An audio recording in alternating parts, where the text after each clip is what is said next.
반갑습니다. 김태현입니다. 오늘은 님으로만 호칭을 바꾼다고 변하는 것은 없다라는 이야기를 말씀드리려고 합니다. 수평적 조직 문화를 위한 호칭 변경은 원조가 사실 CJ그룹이었습니다. 제가 2001년도에 다른 대기업에 입사했습니다만 2000년 하반기부터 본격적으로 면접을 보러 다녔거든요. 그 당시 이제 CJ그룹이 취업준비생에게 일하기 좋은 직장 문화라며 인기가 많았습니다. 2000년 1월 부장, 과장, 대리의 등의 직급 호칭을 버리고 서로 님으로 부르기 시작했습니다. 되게 젠틀한 느낌이죠. 하지만 2000년대 초반부터 10여 년 진행된 대기업들의 호칭 파괴 시도는 대부분 실패로 돌아갔습니다. KT는 2009년, 포스코는 2011년, 하나그룹은 2012년 직원 간 호칭을 매니저로 통일했지만 몇 년 안 돼 기존 직급 체계로 복귀한 적이 있습니다. 물론 지금은 또 많이 좀 달라졌죠. 그 당시엔 그랬었죠. 업무 책임이 명확하지 않고 외부 미팅 시에도 호칭 혼선이 많아서라고 합니다. 또한 대리, 과장, 차장으로 이어지는 승진 계단이 사라지면서 직원들의 의욕도 저하되었다는 이유도 있습니다. 조직 문화 변화 측면에서 큰 차이를 느끼지 못하는 직원도 많았다고 합니다. 여기서 인사 전문가들은 호칭과 직급 단순화로 보수적인 조직 문화를 변화시킨 데는 한계가 있다고 말합니다. 호칭과 직급 파괴가 조직 문화 변화에 마중물이 될 수는 있지만 업무에 맞는 평가와 보상도 함께 이루어져야지 진정한 조직 문화를 개선할 수 있기 때문이죠. 한편 수평적 조직 문화를 단순히 규정이 느슨하고 근태가 자유로운 것만으로 착각하는 경우도 발생합니다. 조직은 이윤 달성을 위해 모인 집단입니다. 따라서 조직에는 위기가 발생할 수밖에 없습니다. 과거 경제 고도화 시기에는 위기 질서가 권한과 책임을 명확하게 해서 빠른 실행과 지속 성장을 이끌어왔기 때문입니다. 권한과 책임이 있는 곳에서는 직급과 직책 그리고 결정과 지시가 사라지는 완전한 수평 조직은 존재하기 힘듭니다. 누군가는 의사결정을 하고 책임을 지고 비전과 중장기 방향을 잡아나가야 합니다. 호칭이 갑작스럽게 바뀌면 기존 직원들은 어색한 관계가 되면서 혼란스러워지기도 합니다.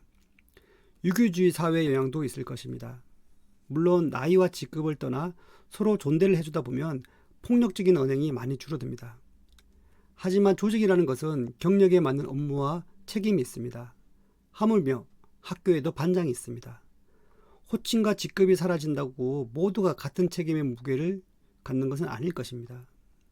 사업 모델과 조직 특성에 따라 온도차가 분명히 존재하죠. 이래서 전문가들은 인사제도와 호칭을 둘러싼 기업 간 온도 차이를 비즈니스 모델 때문으로 보고 있습니다. 대규모 인력이 투입되고 현장 노하우가 생산성을 좌우하는 대형 제조업체에서는 연공 서열이 있고로 능력 공식이 여전히 유효합니다. 정해진 틀대로 오차 없이 빠르게 업무를 추진하는 것이 성패를 좌우하는 기업에서는 상하관계가 명확하게 도움이 될 수도 있습니다. 호칭보다 중요한 것이 사실은 조직 문화죠. 핵심 경영진이 고급 정보를 독점하고 직원들에게 업무를 위임하지 않는 상황에서 호칭 변경은 사실 효과가 크지 않습니다. 직원들이 회의 자리에서 입을 열지 않는 것은 직급이 낮아서가 아니라 들은 정보가 없어서 아는 것이 없어서일 수도 있습니다. 어느 대기업 관계자는 조직 문화를 바꿔야 할 필요성을 느끼지만 유출되면 타격이 큰 기업 비밀까지 직원들에게 공개할 수는 없다라며 과감하게 권한을 위임할 수 있는 부서도 많지 않다라고 하기도 했습니다. 맞긴 하죠. 수평적이고 창조적인 조직 문화를 가진 성공한 스타트업, 구글이나 페이스북 등을 무조건 따라해서는 안 됩니다. 모든 기업이 구글과 페이스북이 아니기 때문이죠. 큰 조직은 변화가 필요한 시기에 변화해야 하지만 그러한 변화는 조직의 고유의 자발적 변화여야 합니다. 일각에서는 이러한 호칭 변화에 대한 평가가 과장되었다고 보기도 합니다. 호칭 제도 개선이 기존 기업 문화의 문제점들의 근본적인 해결책이 될 수는 없습니다. 하지만 호칭 변화는 직원들의 소통을 위한 부단한 노력의 상징으로 볼 수는 있습니다. 우리가 김대리, 박대리라고 부른다면 그 사람은 그저 대리일 뿐입니다. 하지만 직급을 떠나 개인적 관심과 존중을 보인다면 단순 박대리가 아니라 김대리가 아니라 든든한 팀원이 될 수 있습니다. 호칭을 없애서 수평한 조직 문화를 변화시키겠다는 것에 대한 반응은 두 가지입니다. 그게 되겠어?